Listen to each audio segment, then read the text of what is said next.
Ahibba'il kiram, Nabi yang kita peringati maulidnya pada malam hari ini adalah seorang Nabi yang diutus oleh Allah Subhanahu wa ta'ala sebagai rahmat untuk semesta alam.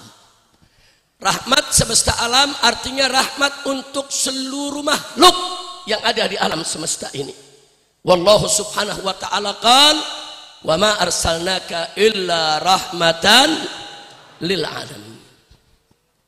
Nabi yang kita peringati pada malam hari ini kelahirannya adalah seorang nabi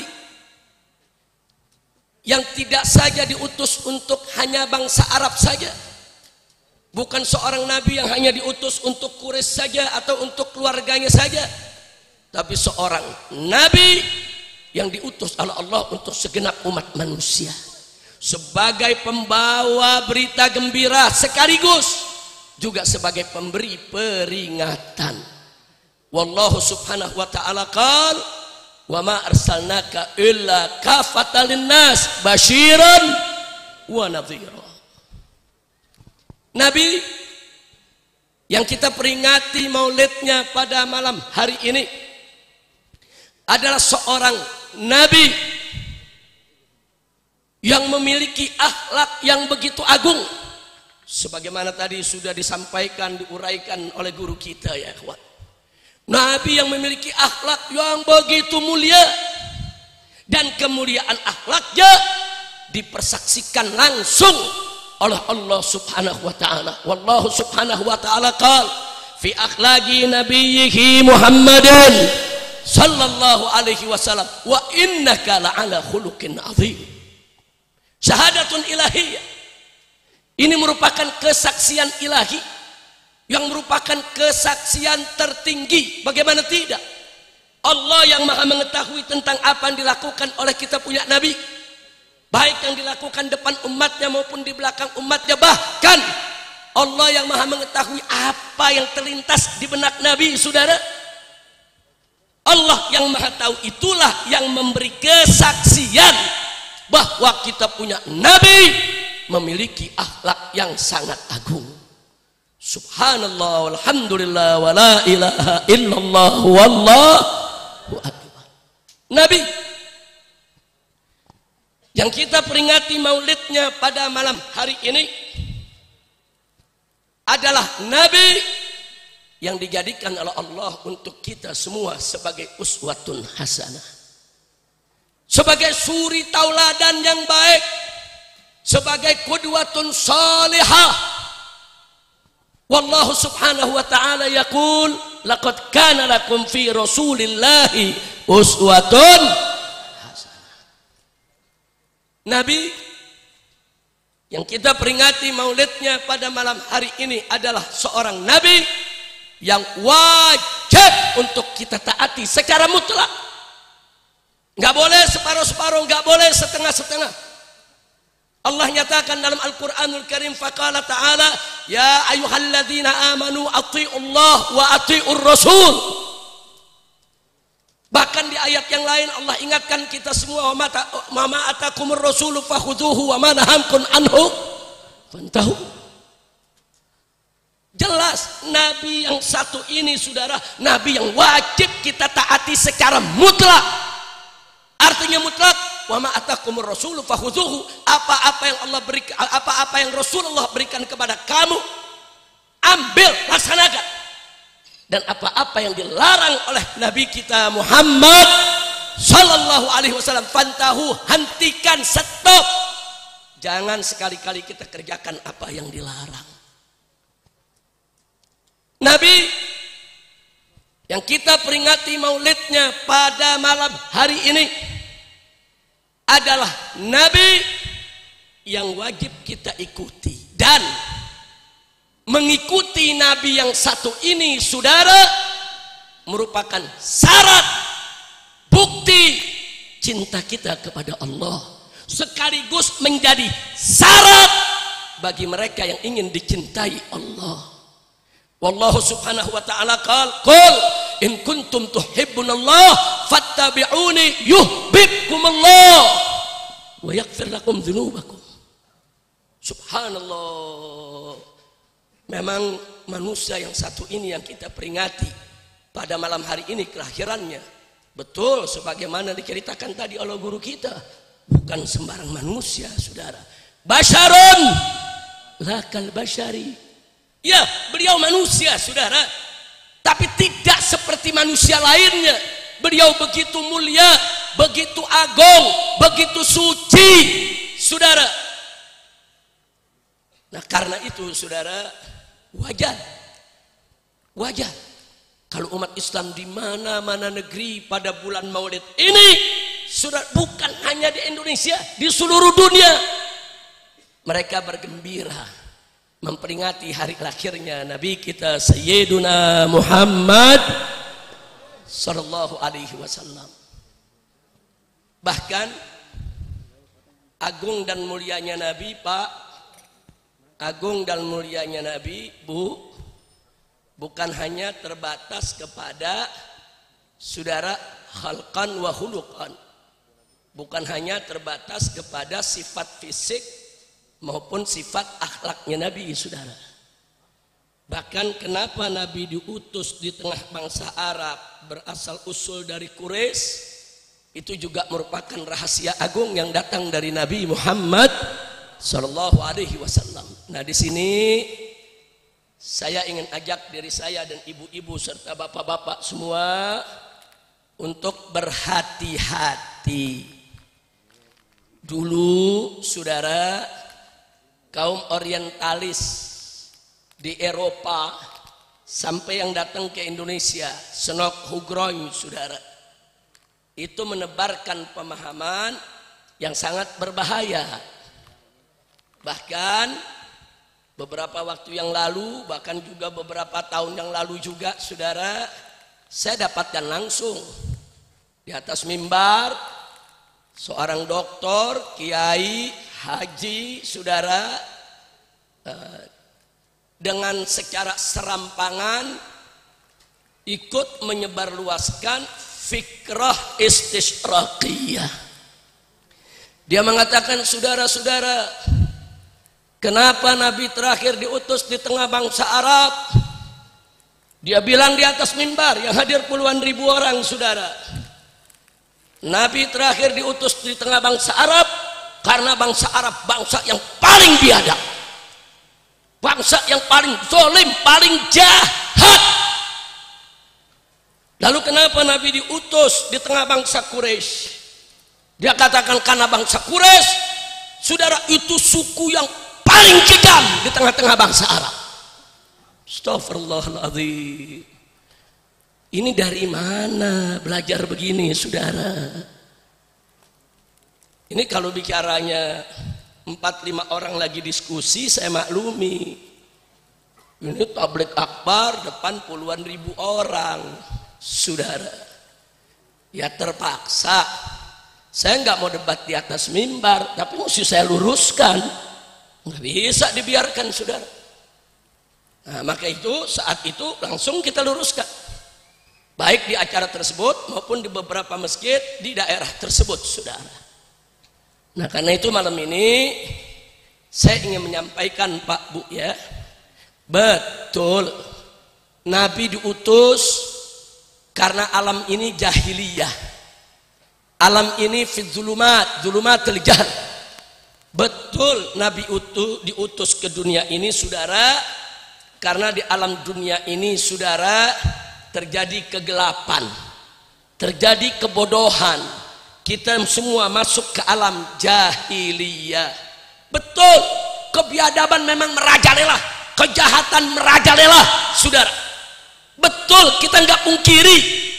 Tapi persoalannya apa? Betul, bangsa Arab yang paling biadab, paling kejam, paling sadis, paling jahat, dan Quraisy paling jeleknya bangsa Arab. Tunggu dulu. Kalau mau bicara paling, itu perlu penelitian panjang, saudara. Itu perlu kita kumpulkan dulu data-data kebiadaban yang ada di seluruh dunia. Jangan Anda berpikir kalau yang biadab saat itu cuma di Mekah doang. Enggak, saudara. Mari yuk kita buka sejarah. Lihat di Eropa dulu, saudara. Apa yang terjadi saat itu di wilayah Kekaisaran Romawi, saudara? Yang terjadi, saudara, di Kekaisaran Romawi, sebagaimana juga terjadi di Mekah, banyak orang paganisme, menyembah berhala, menyembah batu dan lain sebagainya, saudara. Tapi perilakunya, mari kita lihat, yang gak ada di Arab, ada di Eropa, saudara. Di antaranya soal perbudakan. Seorang budak di Eropa, saudara, bebas bagi majikannya, mau dipukul, mau dianiaya, mau dibunuh, mau dipotong, terserah. Karena budak bukan lagi manusia dianggap oleh mereka. Nggak sampai di situ, saudara. Bahkan di Eropa dibuat stadion, saudara. Untuk apa? Untuk tempat para bangsawan dan anak-anak mereka serta kaisar menonton, saudara, hiburan. Apa hiburannya? Budak-budak diadu tanding, 1 lawan 1, 2 lawan 2, kelompok lawan kelompok, saudara. Nanti kalau ada yang satu menang, yang lainnya mati, saudara, maka mereka bersorak, saudara. Jadi budak diadu sampai mati. Saya mau tanya, biadab gak? Jawab yang kompak, biadab tidak? Biadab tidak? Enggak sampai di situ, saudara. Kalau ada satu budak kuat, kalau dipertandingkan selalu menang, maka pada akhirnya diadu dengan binatang buas, saudara. Dimasukkan harimau, dimasukkan singa ke lapangan, orang nonton semua, saudara. Saya mau tanya, biadab tidak? Biadab tidak? Nggak sampai di situ, saudara. Bahkan menjadi kebiasaan para anak-anak bangsawan di Eropa di zaman itu, saudara. Di hari-hari tertentu kumpul anak bangsawan, dikumpulkan para budak, mereka dilepas disuruh lari di tanah lapang, saudara. Kemudian para anak-anak bangsawan ini dengan menunggang kuda, dengan memegang busur panah dan anak panah, saudara, mereka berlomba.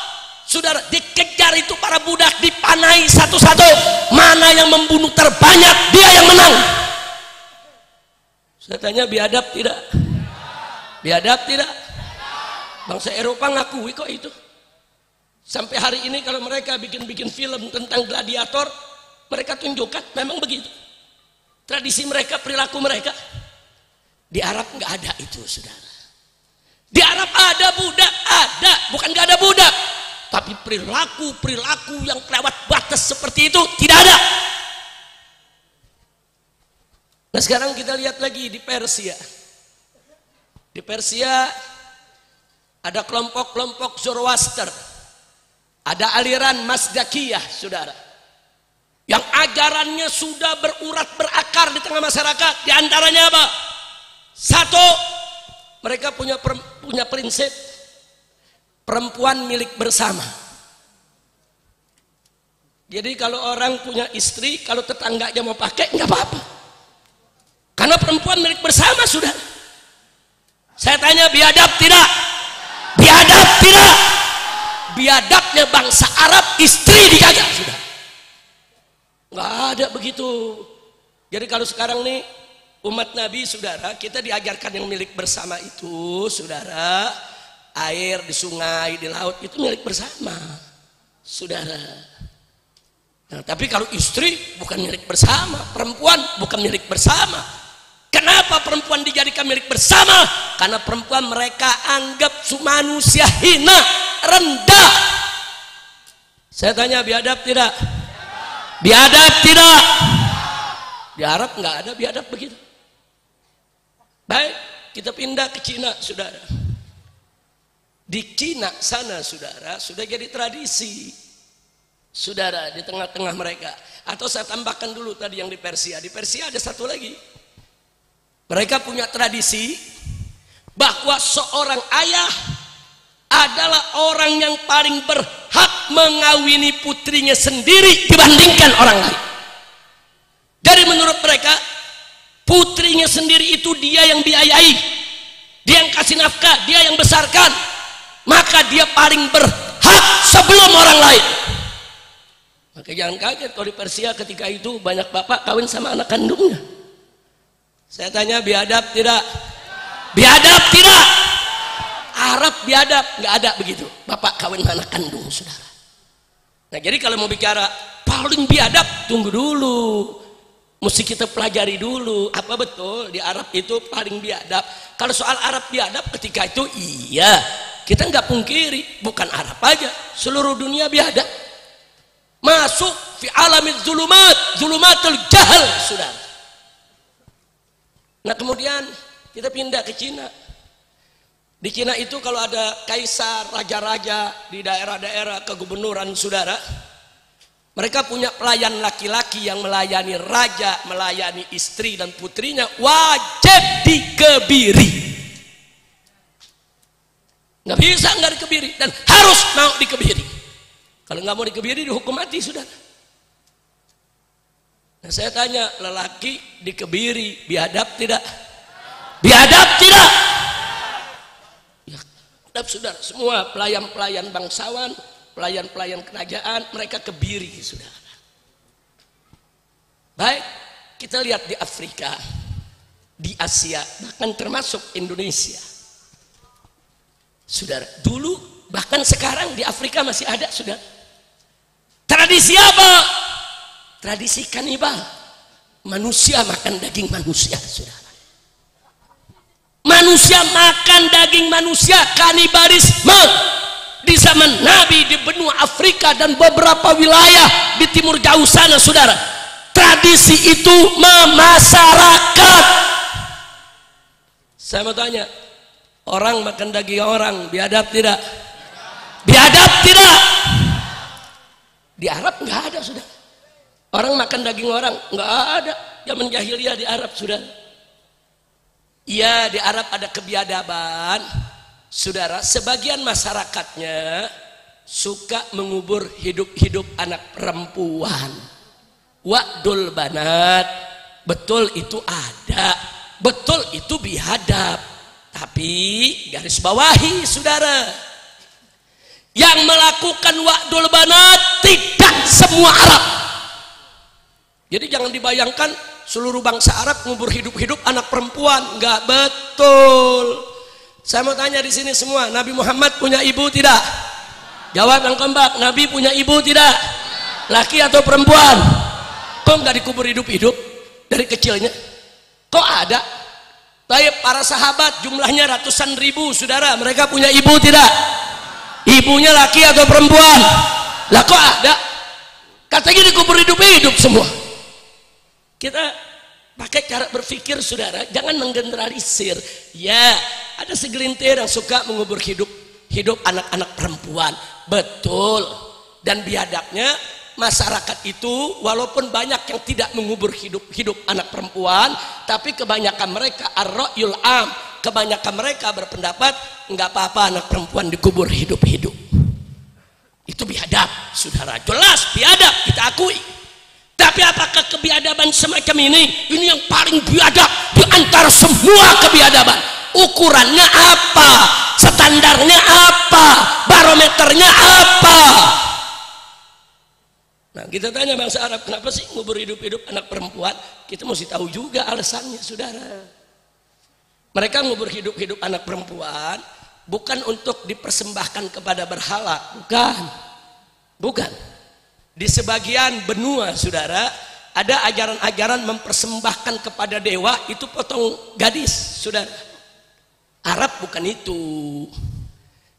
Tolong dicatat baik-baik, di zaman itu Eropa ada kekaisaran, Persia ada kekaisaran, Cina ada kekaisaran, Mekah nggak ada kekaisaran, saudara. Nah, tolong perhatikan baik-baik ya. Di Eropa ada Kaisar Romawi, bahkan kekuasaan Kaisar Romawi sampai negeri Sam, saudara. Palestina semua diambil oleh dia. Kekaisaran Persia itu namanya negara Irak sampai Yaman dikuasai, saudara, oleh mereka. Tapi menariknya, baik Kaisar Persia maupun Kaisar Romawi nggak tertarik buat ngambil Mekah, saudara. Subhanallah, ada rahasia apa ini? Nanti kita kupas ya, kawan. Nah, jadi di sini saudara, kalau di Romawi ada kaisar. Di Persia ada kaisar. Kaisar punya tentara untuk mengamankan negeri supaya rakyatnya tidak perang satu sama lainnya dengan cara tegas atau keras. Mereka punya pemimpin. Beda di Arab, Pak, Bu. Di Mekah dan di Jazirah Arabia yang berlaku sistem gobilah, suku. Setiap suku ada pimpinannya. Kalau di Indonesia ini seperti di Papua, seperti di Kalimantan, ada suku-suku pedalaman. Suku-suku itu tunduk kepada ketua. Ketua bilang A, sukunya bilang A. Ketua bilang B, sukunya bilang B. Nah, saat itu begitu di negeri Arab. Nah, lalu apa yang terjadi? Saudara, karena banyak gabilah, banyak suku, kadang-kadang satu suku tersinggung, merasa dihina oleh suku lain, akan berubah menjadi perang antar suku, saudara. Sampai hari ini di tanah Arab itu, daerah-daerah pedalaman, suku masih kuat, saudara. Oh, bisa perang, menghina sedikit bisa perang suku. Sama lah dengan di Papua, di Kalimantan. Coba-coba kita hina suku, bisa perang antar suku, ya ikhwan. Nah, di situ ada tradisi, saudara, sama di mana-mana. Kalau dua suku perang, saudara, maka yang kalah orang lelakinya dibunuh, perempuan mereka diambil, anak-anak mereka dijadikan budak, harta benda mereka, kebun-kebun rumah semua disita, saudara. Dan perempuan-perempuan mereka, baik istrinya maupun putri-putrinya atau ibunya dan lain sebagainya, perempuan-perempuan mereka diambil oleh yang menang dan dijadikan sebagai pelayan hawa nafsu mereka seumur hidup. Nah, ini ada orang-orang Arab stres mikirin ini, saudara. Bagaimana kalau saya punya putri anak perempuan? Kalau suku saya kuat, kalau perang menang, kalau perang kalah, suku saya kecil, nanti anak perempuan saya diambil, nanti anak perempuan saya dijadikan pelayan, nafsu lawan seumur hidup. Saya nggak mau. Kesian saya punya putri, daripada nanti dewasa memalukan, dia tersiksa, lebih baik saya kuburkan semasa dia kecil. Itu pola pikir jahiliyahnya begitu, saudara. Bukan untuk dipersembahkan ke dewa, bukan. Dia ingin menjaga marwahnya. Bagaimana kalau suku saya nanti perang, anak saya diambil? Kalau anak laki bisa melawan anak perempuan, dia orang lemah. Masa sih seumur hidup harus jadi pelayan hawa nafsu musuh? Makanya masyarakat Arab memaklumi kalau ada orang tua mengubur hidup-hidup daripada putrinya masih kecil, saudara. Tapi tetap ini perbuatan biadab. Kita nggak katakan nggak biadab, saudara. Tetap biadab, betul? Saya tanya biadab tidak? Tapi paling tidak kita mesti tahu latar belakangnya. Sebab dengan kita tahu latar belakang, nanti kita bisa bandingkan dengan kebiadaban yang lain. Dari situ baru kita bisa jawab, apa betul Arab paling biadab? Kira-kira jelas gak? Jadi naif sekali. Allah ingin mengutus nabinya. Allah lihat seluruh dunia mana yang paling biadab. Oh, Arab, nabinya ditaruh situ. Naif betul, saudara. Cara berfikirnya. Na'udzubillah min. Oh, rencana Allah maha suci, maha mulia, saudara. Allah subhanahu wa ta'ala gadarullah magadar, saudara. Allah tentukan semuanya dan Allah maha tahu apa yang akan terjadi di masa datang. Betul? Saya mau tanya, siapa yang maha tahu? Siapa yang maha tahu? Siapa yang maha pengatur? Siapa yang maha besar? Siapa yang maha agung? Takbir. Sallu ala nabi. Perhatikan baik-baik. Sekarang kita coba menelusuri hikmah dan rahasia. Kenapa sih nabi yang terakhir ditaruh di tengah bangsa Arab? Udah gitu di tengah suku Quraisy lagi, saudara. Kenapa? Saudara, soal biadab, semua biadab, saudara. Tapi di tengah bangsa Arab ada satu rahasia yang manusia nggak tahu, tapi Allah maha tahu, saudara. Bahwa di tengah bangsa Arab yang biadab tersebut masih ada makarimul akhlak yang tersisa, saudara. Makanya Nabi bersabda, innama bu'itsu liutammima makarimal akhlak. Nabi nggak mengatakan innama bu'itsu li utammimal akhlak, tapi Nabi mengatakan innama bu'itsu li utammima makarimal akhlak. Sesungguhnya aku ini diutus hanya untuk menyempurnakan makarimal akhlak, kemuliaan akhlak. Artinya hadis ini mengisyaratkan kepada kita di tengah bangsa Arab yang biadab, khususnya di sekitar Nabi, masih ada makarimul akhlak. Yang mana satu, bangsa Arab dengan segala kebijakannya tapi sangat menghormati tamu, saudara. Bangsa Arab biadab ya, tapi kalau urusan tamu, coba-coba tamunya diganggu, dia bisa perang sama suku yang mengganggu, saudara. Yang kedua, bangsa Arab terkenal kalau sudah tamu datang, dia bisa sembelih puluhan ekor kambing ataupun unta untuk menyambutnya, saudara. Ahlul karam wal jud, di sana masih ada itu sifat. Sifat itu masih ada. Bagaimana sifat Quraisy, bagaimana sifat Abdul Muthalib, kakeknya Nabi, saudara, sering menyambut tamu, melindungi tamu, dan mereka kalau sudah setia, luar biasa kesetiaannya. Ini yang menjadi rahasia. Oh, Allah Maha tahu. Di tengah bangsa Arab itu ada mutiara-mutiara yang nanti akan menjaga perjuangan Islam, yang nanti akan menjaga Nabi terakhirnya, yang nanti akan berjuang bersama Nabinya untuk menyebarluaskan Islam. Di sana ada mutiara-mutiara yang setia, yang kuat, yang berani, yang akan berkorban untuk Allah dan Rasulnya. Siapa mereka? Di sana ada Abu Bakar Siddiq, Umar ibn Khattab, Utsman ibn Affan, Ali ibn Abi Thalib. Di sana juga saudara ada Abdurrahman ibn Auf, Sa'ad ibn Abi Waqqas. Ribuan sahabat Nabi yang Allah Maha tahu kalau mereka ikut nanti kepada Nabi, mereka akan korbankan apa yang mereka miliki untuk menyebarkan Islam. Dan Allah Maha tahu, saudara, berapa banyak Nabi dan Rasul Allah utus ke tengah Bani Israel dibunuh oleh orang-orang Yahudi, saudara. Dibunuh. Nabi Zakaria dibunuh, Nabi Yahya dibunuh, saudara. Berapa banyak Nabi yang dibunuh? Nabi tidak akan mengutus Nabi terakhirnya kekasihnya di tengah masyarakat yang khianat, yang gak setia, yang deban, yang pengecut. Tidak. Nabi Maha tahu, Nabi Maha melihat. Itu di tengah bangsa Arab tuh ada Abu Bakar, Umar, Utsman, Ali. Ini mutiara ini. Ini mutiara, Allah Maha tahu itu mutiara, saudara. Nanti ini yang bakal bela nabinya. Ini akan berkorban untuk nabinya, saudara. Subhanallah. Dan akhirnya terjadi apa yang terjadi? Kita lihat, muncul dari tengah bangsa Arab orang-orang yang setia berjuang bersama Nabi sampai akhir hayatnya, saudara. Betul? Betul? Indah tidak? Indah tidak? Jadi indahnya kita punya Nabi bukan hanya khalqan dan khuluqa, hatta siratan indah, saudara. Hatta sejarahnya indah. Oh, pantas Nabi terakhir ditaruh di tengah bangsa Arab. Oh, ternyata di sana ada orang setia, ada orang pemberani, ada orang yang akan mengorbankan harta benda, jiwa raganya untuk Allah dan Rasulnya. Dan itu terbukti, saudara. Kira-kira jelas tidak? Paham tidak? Nah, jadi kalau ditanya, kenapa Nabi diutus di tengah bangsa Arab? Jawabnya bukan karena bangsa Arab paling biadab, naif, sembarangan aja.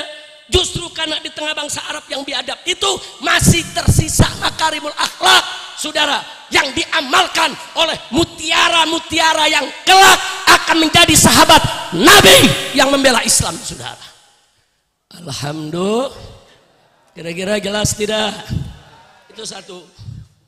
Yang kedua, saudara, Nabi Maha tahu bahwa kitab suci terakhir nanti yang akan diturunkan kepada Nabi bukan bahasa Ibrani, bukan bahasa Suryani, tapi pakai bahasa Arab. Lalu kenapa yang dipilih Quraisy, saudara? Ya, karena seluruh ulama mengakui, saudara, bahwa, saudara, bahasa Arabnya Quraisy adalah bahasa Arab yang paling fasih di tengah seluruh bangsa Arab. Afsahul lughat wal lahjat, saudara, Quraisy. Nah, jadi Quran kitab suci terakhir mau diturunkan ke dalam bahasa Arab. Bahasa Arabnya tinggi kelasnya, saudara. Bukan sembarang bahasa Arab. Oh, kalau gitu masyarakat di sekitar Nabi harus orang-orang yang bisa memahami pesan-pesan yang akan datang dari Allah Subhanahu wa taala. Makanya dipilihlah dari suku Quraisy, karena Quraisy saudara, ya, bahasanya yang paling fasih di tengah bangsa Arab. Yang ketiga, karena Quraisy diakui oleh seluruh bangsa Arab adalah bangsa yang nasabnya paling mulia. Jadi Allah Maha tahu, kalau Allah kirim nabi terakhir dari nasab yang gak jelas, nanti dihina oleh orang-orang kafir. Siapa tuh nabi terakhir? Siapa tuh Muhammad, nasabnya gak jelas? Siapa bapaknya? Siapa ibunya? Siapa kakeknya? Tapi begitu diutus di tengah bangsa Arab dari Quraisy, Hashimi, semua bangsa Arab mengaku, ya, Bani Hashim adalah bani yang paling mulia di tengah bangsa Arab, saudara. Jadi orang gak bisa menghina nasab nabi, itu gak bisa. Nah, jadi nabi itu, Allah mengirim nabi terakhirnya harus punya nasab yang mulia, bahkan termulia, saudara, supaya itu nggak jadi penghalang bagi dakwahnya di kemudian hari. Kira-kira jelas tidak? Jelas tidak? Udah berapa tuh? Tiga, saudara. Nah, kenapa di tengah bangsa Arab? Karena di tengah bangsa Arab, saudara, ada orang-orang setia yang akan bela Islam. Kenapa dari suku Quraisy? Karena Al-Quran terakhir akan diturunkan dalam bahasa Arab, dan Quraisy bahasa Arab yang paling fasih di tengah bangsa Arab. Nah, kenapa dari suku Quraisy? Karena suku termulia, saudara. Bahkan bukan hanya sekedar dari Quraisy, dari Bani Hashim, saudara. Intisarinya daripada suku Quraisy. Nah, supaya nggak ada lagi yang bisa merendahkan nasabnya Nabi, saudara. Kira-kira jelas tidak? Yang keempat, saudara. Yang keempat, kita buka peta dunia yang lebar, saudara. Lihat Mekah ada di mana? Di sebelah kiri, saudara, ada benua Afrika. Nyebrang dari Afrika ada benua Amerika. Di sebelah atas dan kanan terus ada benua Eropa dan Asia, saudara. Kalau kita buka lebar, Mekah ada di tengah dunia, saudara. Allah Maha tahu, sebelum peta dibuat oleh manusia, sebelum manusia menemukan ilmu peta, saudara, Allah Maha tahu bahwa ini tempat yang paling strategis di dunia. Bahkan saat itu, saudara, Mekah tempat lalu lintas perdagangan, saudara. Dari kekaisaran Romawi di utara sampai kekaisaran Persia mencakup Yaman ke selatan, saudara. Sehingga kalau agama yang dibawa oleh Nabi ditaruh di tengah pusat dunia, maka di kemudian hari akan mudah disebarkan ke seluruh pelosok dunia, saudara. Kira-kira jelas tidak? Jelas tidak? Jadi jangan ngomong karena bahasa Arab paling biadab, lalu bomenyan. Belajar yang benar. Kira-kira jelas gak? Udah berapa tuh? Udah 5, 4. Lanjut. Kapan? Kapan? Tahun depan. Ya diundang lagi sama Habib Ahmad. Mau lanjut? Baik. Yang kelima, saudara. Tadi sudah saya singgung. Mekah di tengah-tengah antara kekaisaran Romawi dengan Persia. Yang namanya kekaisaran itu ada pemerintahan, ada pertarungan politik. Kadang-kadang kaisar dibunuh sama anaknya karena anaknya pengen segera jadi kaisar. Jangan lupa tuh, saudara. Terjadi pertarungan politik. Kadang-kadang kaisar dan anaknya dibunuh sama sepupu-sepupunya supaya sepupunya yang naik jadi raja atau kaisar. Pertarungan politik. Begitu juga di Persia, saudara. Terjadi pertarungan politik. Sedangkan di kota Makkah nggak ngerti yang namanya politik apa, saudara. Masya Allah, enggak, mereka nggak ada yang paham politik. Pokoknya tokoh yang paling tua, berwibawa, punya karisma, ya jadi kepala suku. Selesai, saudara. Nggak ada tuh pertarungan politik, saudara, antara perdana menteri dengan hulu balang, antara hulu balang dengan para menterinya, nggak ada. Nah, kenapa ini perlu saya sampaikan? Sebab ini rahasianya. Andai kata Nabi terakhir diutus di Eropa, maka sekarang orang akan mengatakan, Muhammad itu kan bawa Islam hasil pertarungan politik.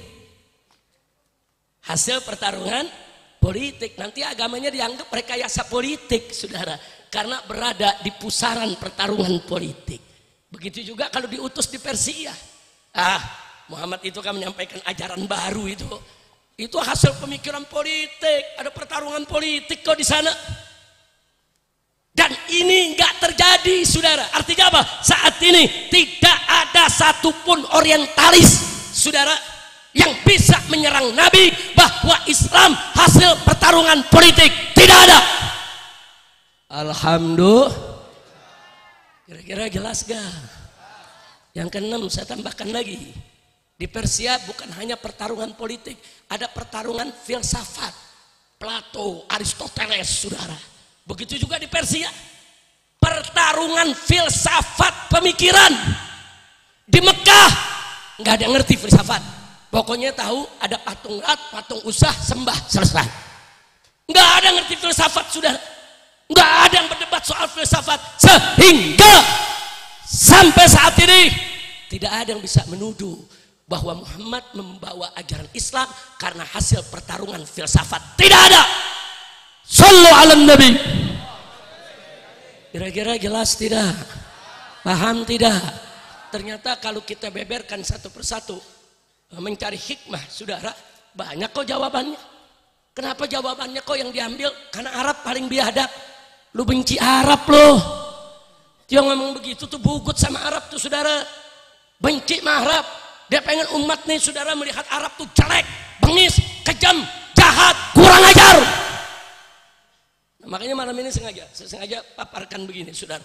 Kalau Anda mau ingin lebih rinci lagi, kupasannya bagus sekali, saudara, silakan baca kitab Fiqhus Sirah yang dikarang oleh Asy-Syahid, saudara, Asy-Syaikh Muhammad Ramadan Al-Buti radhiyallahu taala anhu wa an walidayhi. Baca, saudara. Dia jelaskan satu persatu, saudara, kenapa sih Nabi itu diutus di tengah bangsa Arab? Apa sih rahasianya? Nah, kira-kira sampai sini jelas tidak? Jelas tidak?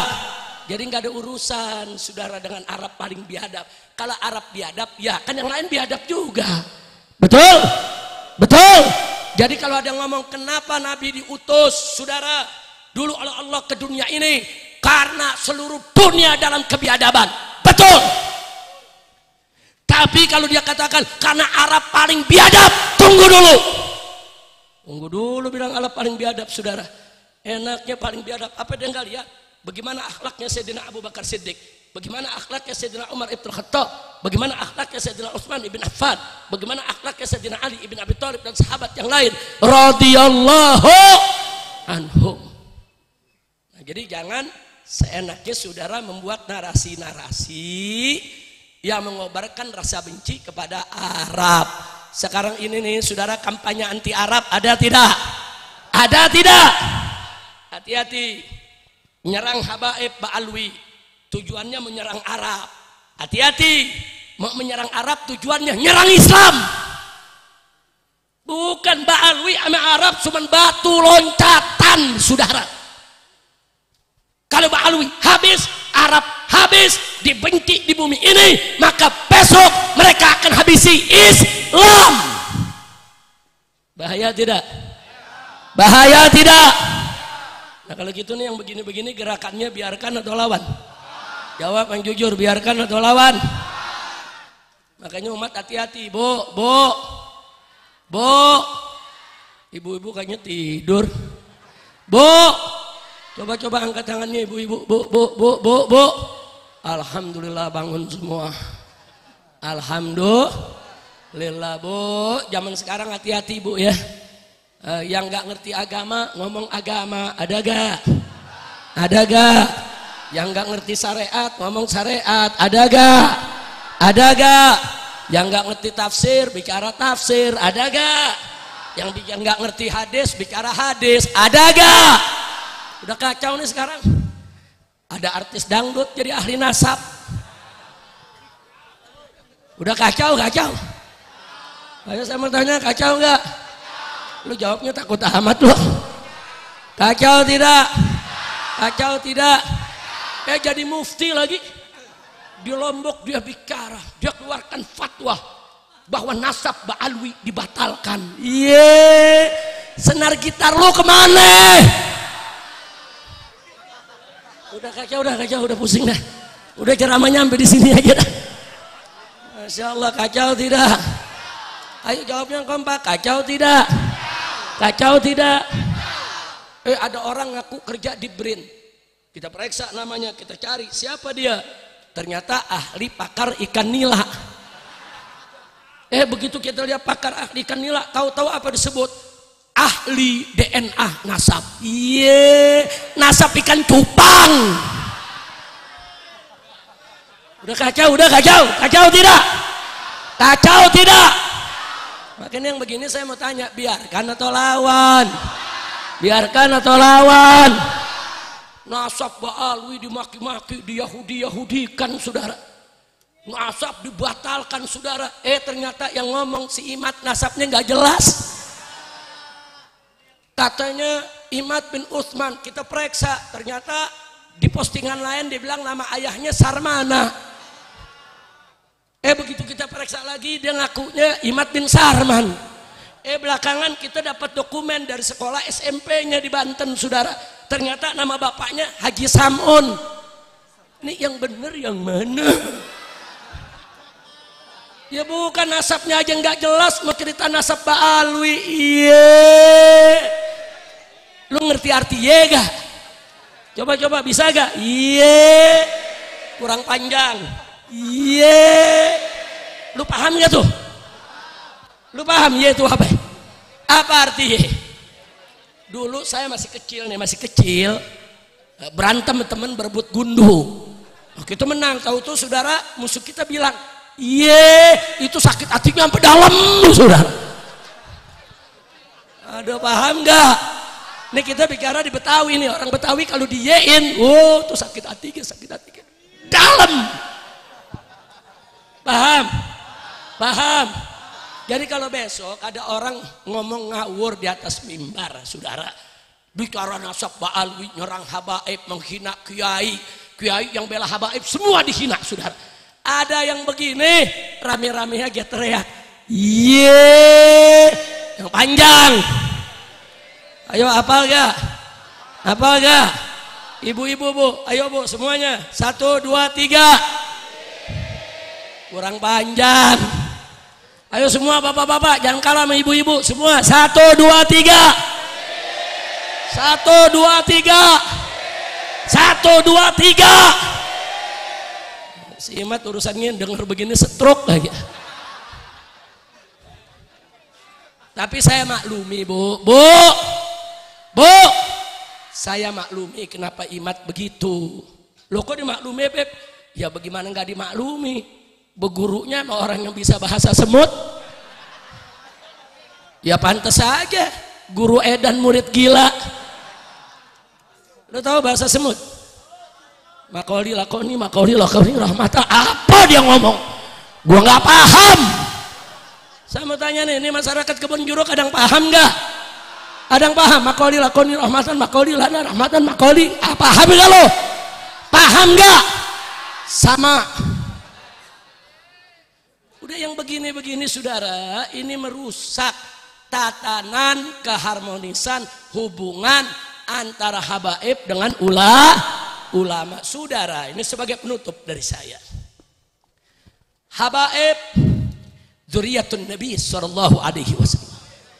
Mereka adalah keturunan Nabi kita Muhammad sallallahu alaihi wasallam. Mereka punya kedudukan mulia, Allah dan Rasulnya yang memuliakan. Bahkan Allah mewajibkan kepada umat Islam orang beriman untuk cinta dan hormati mereka. Sampai-sampai Sayyidina Abu Bakar Siddiq mengatakan dalam hadis sahih, dalam Sahih Bukhari, saudara, urqubu Muhammadan fi ahli baiti. Jaga kehormatan kau punya Nabi di keluarganya. Cintai, hormati mereka. Bahkan dalam ayat Quran, saudara, Allah yang katakan kepada Nabi, qul la as'alukum alaihi ajra illa al-mawaddata fil qurba. Katakan hai Nabi, katakan hai Muhammad, katakan kepada kau punya umat, la as'alukum alaihi ajra, aku tidak meminta upah apapun atas segala jasaku, illa kecuali al-mawaddah, cinta kasih, fil qurba, di dalam kerabat keluargaku. Masya Masya Allah. Jadi itu perintah siapa tuh? Perintah siapa itu? Jadi cinta keluarga Nabi, perintah Allah dan perintah Nabi. Bukan habaib yang miskinta, tidak saudara. Enggak, ini perintah Allah dan perintah Nabi. Tapi jangan lupa juga, di sana ada ulama yang keduduknya tidak kalah mulia saudara. Allah mengatakan dalam Al-Quranul Karim, faqala ta'ala, innama yakhsyallaha min ibadihil ulama. Sesungguhnya saudara, mereka yang takut kepada Allah, saudara, hanya dari kalangan ulama. Allah puji ulama-ulama yang takut kepada Allah. Enggak sampai di situ, Allah naikkan derajatnya. Yarfa'illahu alladhina amanu minkum walladhina utul ilma darajat. Dan dalam hadis Nabi mengatakan, al ulama warasatul anbiya. Para ulama adalah pewaris Nabi. Nah, saya tanya, kalau gitu kedudukan ulama mulia tidak? Jawab yang keempat, kedudukan ulama mulia tidak? Kedudukan kiai mulia tidak? Kedudukan ajengan mulia tidak? Kedudukan para tuan guru mulia tidak? Siapa yang memuliakan mereka? Siapa yang memuliakan mereka? Takbir. Kedudukan keluarga Nabi mulia, kedudukan ulama mulia. Jangan kita beda-bedakan saudara. Jaga baik-baik hubungan keluarga Nabi, para habaib dengan para ulama. Mereka wajib bersatu dalam cinta, dalam kasih sayang, dalam kerjasama, saling menghormati, bersatu menyebarkan Islam. Betul? Betul? Nah begitu saya mau tanya semua, kalau kiai ulama jangan bersatu dengan habaib, senang tidak? Senang tidak? Jawab yang kompak, senang tidak? Setuju tidak? Dukung tidak? Jadi kalau ada orang ingin pecah belah umat, ingin cerai-beraikan umat, ingin adu domba ulama dan kiai serta habaib, saudara, biarkan atau lawan? Biarkan atau lawan? Takbir. Nah ini yang saya mau sampaikan, saudara, jangan mau diadu domba. Saudara, gayanya si Imat nantangin berdebat. Saya siap berdebat 3 hari 3 malam. Wow, serem. Saya punya mantu Habib Hanif bin Abdurrahman Al-Attas datang. Kalau manggil saya Abah. Abah, ini bagaimana Pak tantangannya? Apa diemin? Karena banyak yang nyaranin jangan diladenin, diamin aja. Saya sampaikan ke Hanif, ya Hanif, ya waladi, kalau mereka mencaci maki, menghina, nggak usah dijawab, nggak usah. Tapi kalau mereka udah buat risalah, buat makalah, saudara, apalagi dengan mengutip dalil dan argumentasi, hadapi, siapkan dirimu bil ilmi wal adab, hadapi mereka. Nah akhirnya dipersiapkan, berangkat Hanif ke sana dengan semangat, 3 hari 3 malam mau berdebat saudara. Oh, si Imat sombongnya sampai sono dia kabur. Al-kaburi. Kacau tidak? Kacau tidak? Dia kabur saudara. Ini hari akhirnya Robitoh yang undang. Karena dikit-dikit saudara nantangin Robitoh melulu.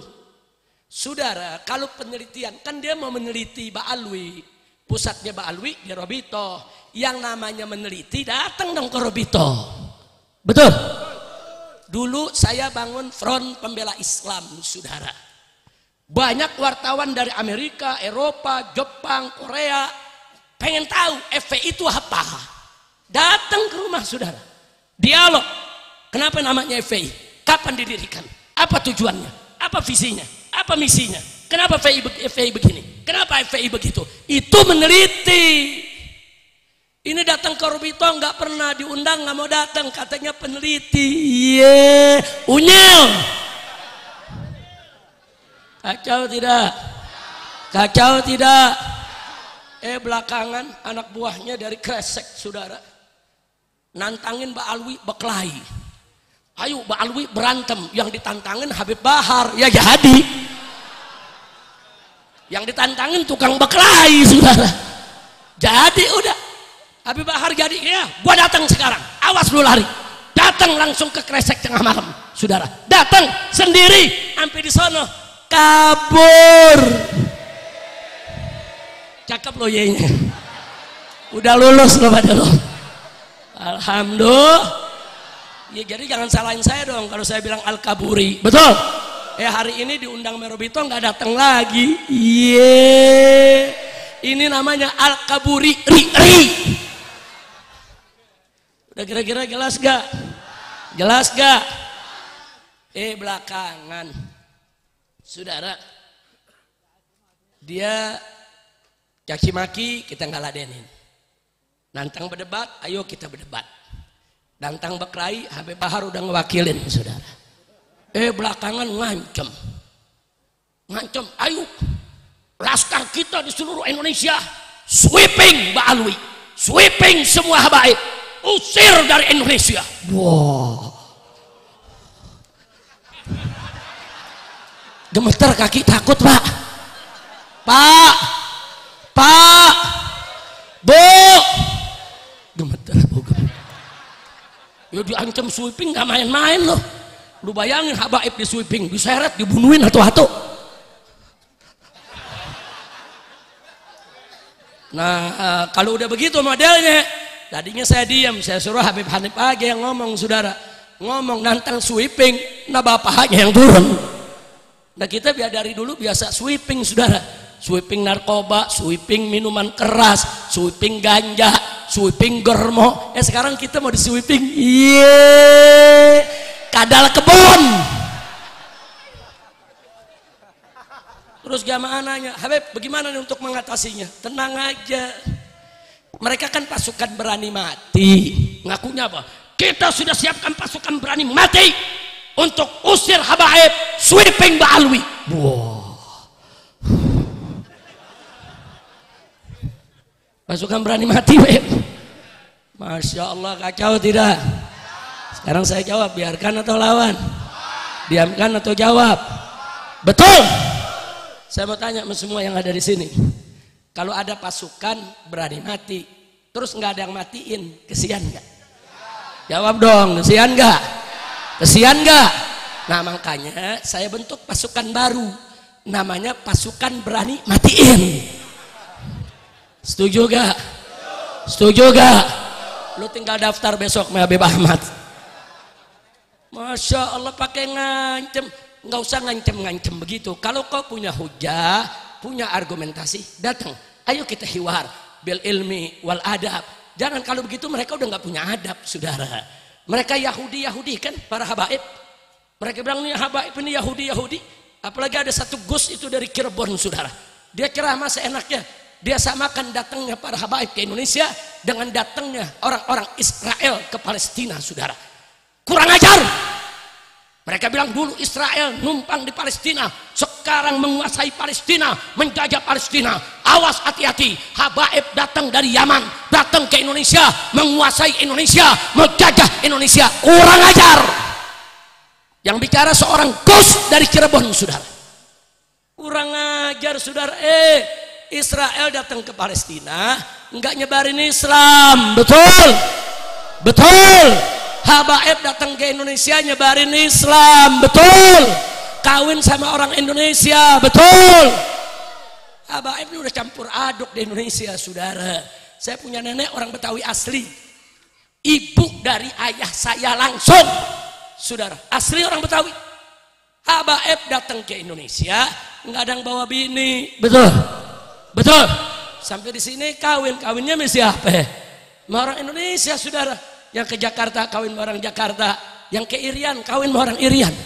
Makanya habaib Irian kayak orang Irian katanya, saudara. Jadi kepala suku, di Irian, tipenya, penampilannya persis orang Irian. Kenapa? Ya karena habaib cair, membaur, berdakwah dengan akhlak mereka di Indonesia, betul?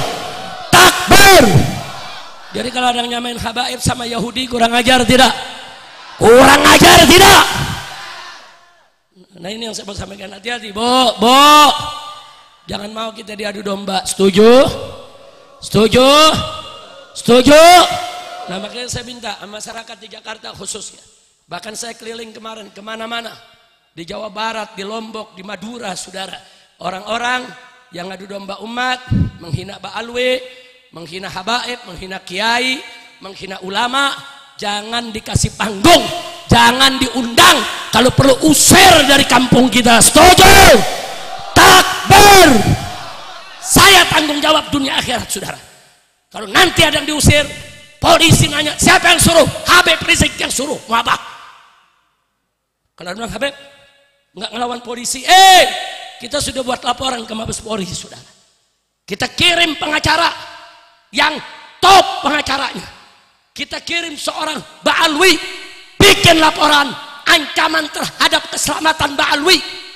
Saudara, nggak dilayanin sama polisi. Tidak dilayani. Nah kalau polisi nggak mau layanin, nggak apa-apa. Nanti kita yang layani sendiri. Betul? Betul? Setuju? Ayo yang setuju angkat tangannya semua. Takbir. Takbir. Siap ganyang begal nasab. Siap ganyang begal nasab. Siap usir begal nasab. Takbir. Sallu ala Nabi. Enak aja kalau giliran kita yang ngancam, saudara. Langsung proses hukum. Gercep banget, gerak cepat kalau nangkap Habib. Tapi kalau nangkep begal nasab, ya saudara jalannya kayak siput.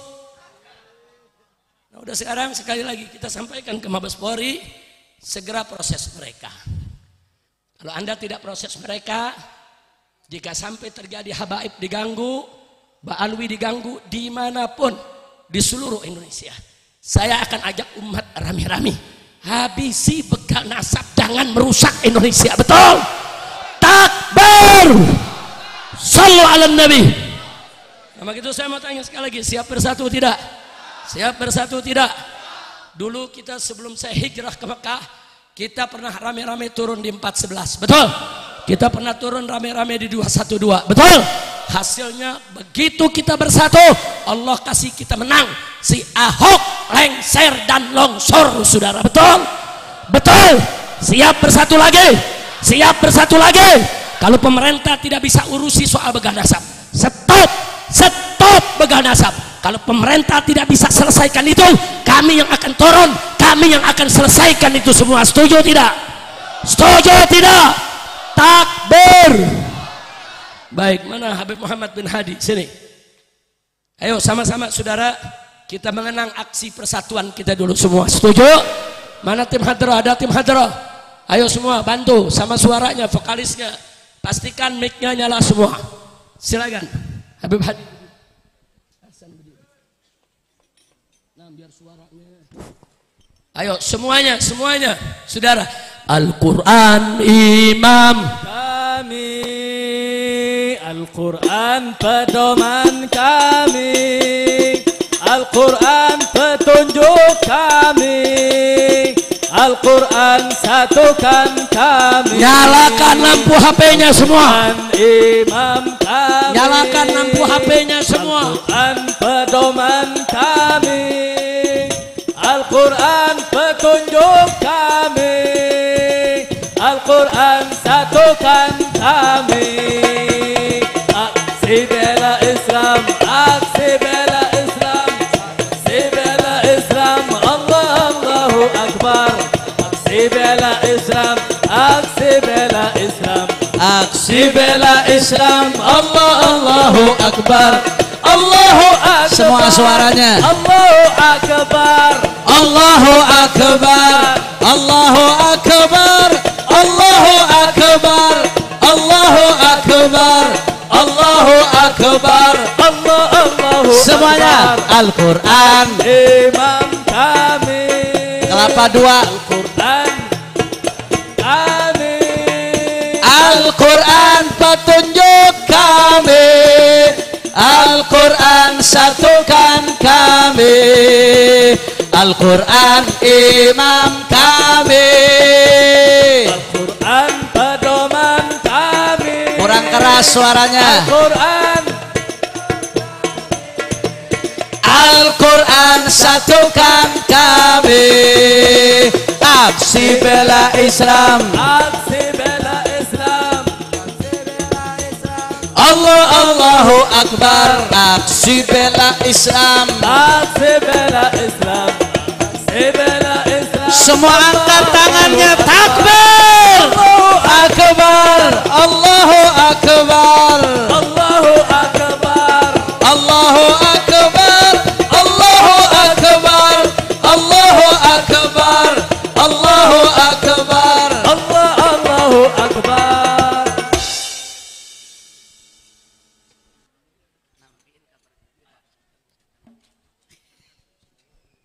Kita lanjutkan, kita baca salawat asygil. Mudah-mudahan orang zalim ribut sama orang zalim. Kita diselamatin sama Allah.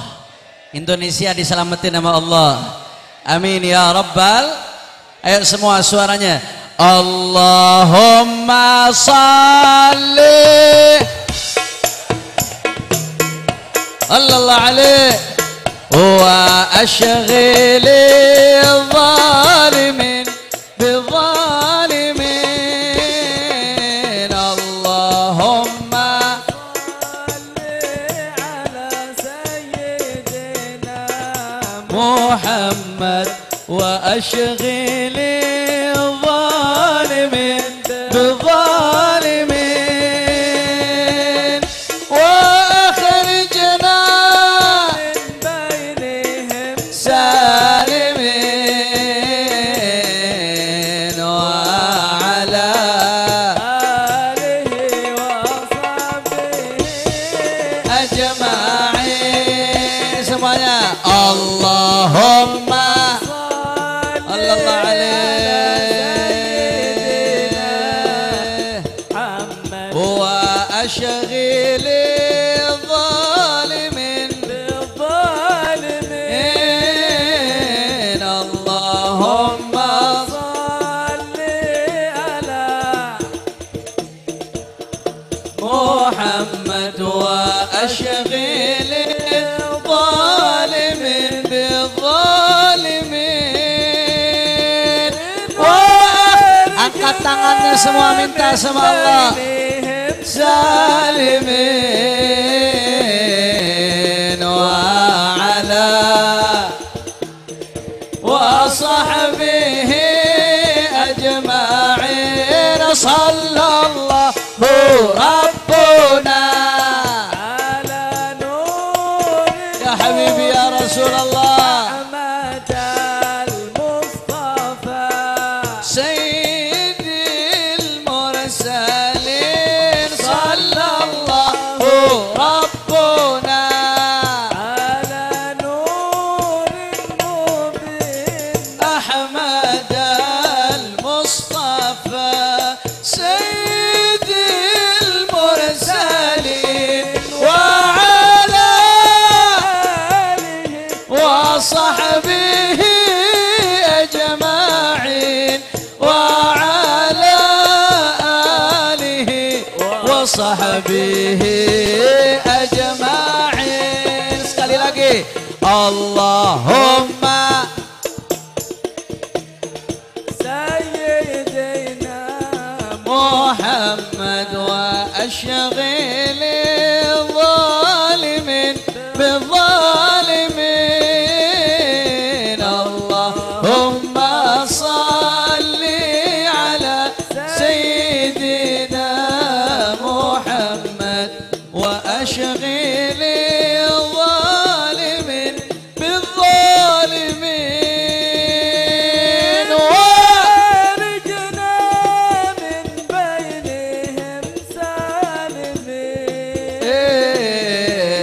وعلى.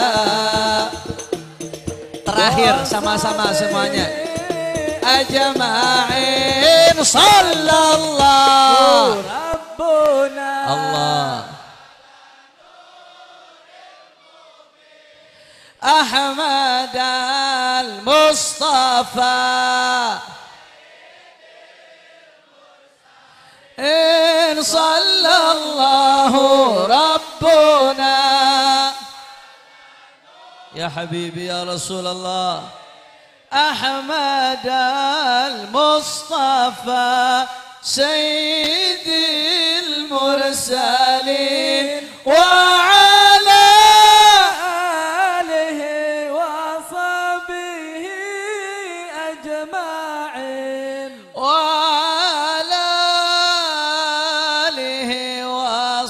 sahbihi.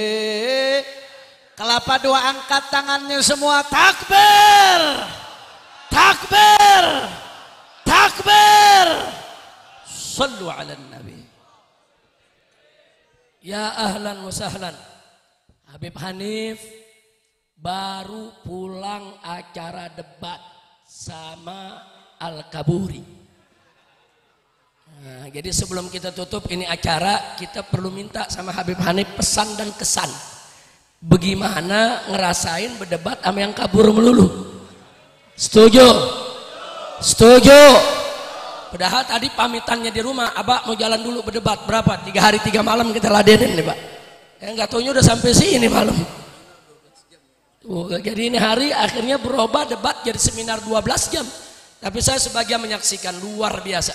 Hari ini semua yang tampil begitu bagus, data-data yang disampaikan, fakta-fakta juga begitu istimewa. Alhamdulillah. Nah baik, sebelum saya akhiri, barusan kita sudah baca salawat asghilidz zalimin bidzalimin. Apa semua kan?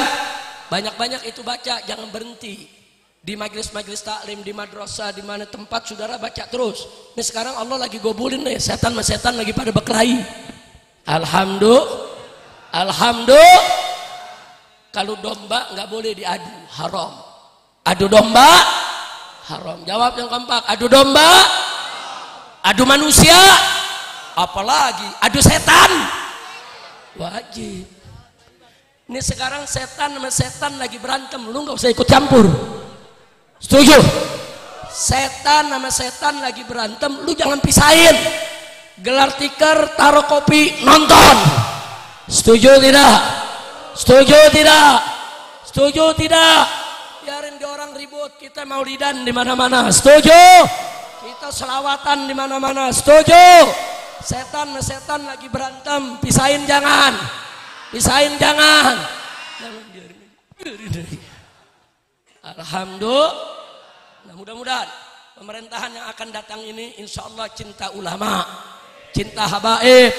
Nah, kita mohon kepada Allah kita diberikan pemimpin yang baik supaya negara menjadi negara yang thayyibah. Amin ya rabbal alamin. Maka itu selawat asghilidz zalimin bidzalimin, baca yang banyak. Insya Allah kemenangan sebentar lagi kita peroleh semua. Amin.